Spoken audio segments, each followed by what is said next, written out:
बिस्मिल्लाहिर्रहमानिर्रहीम। अस्सलामुअलैकुम दोस्तों, मैं हूं अली ज़ैन और आज हम इस वीडियो में बात करेंगे उन लोगों की जो लोग कहते हैं कि मैं वक्त से पहले ही बूढ़ा हो गया हूं, यानी वक्त से पहले ही बुढ़ापे ने मुझे घेर लिया है। तो दोस्तों, ऐसे कौन से 5 काम हैं जिसे सरअंजाम देने से बुढ़ापा बहुत जल्दी आ जाता है। तो आगाज़ करते हैं। नंबर 1 पे है, हद से ज़्यादा सिगरेट नोशी करने से बुढ़ापा बहुत जल्दी आ जाता है।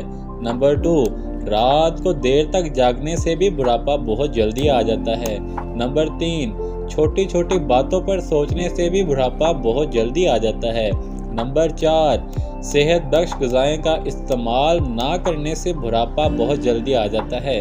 नंबर 5, जंक फूड के ज़्यादा इस्तेमाल से बुढ़ापा बहुत जल्दी आ सकता है। तो दोस्तों, उम्मीद करता हूँ कि आप इन तमाम कामों से अपने आप को दूर रखेंगे ताकि आप जवान रहें। तो दोस्तों, हमारे चैनल को सब्सक्राइब करें, वीडियो को लाइक करें और बेल आइकन प्रेस करें ताकि आप हर लम्हा बाखबर रहें। अल्लाह।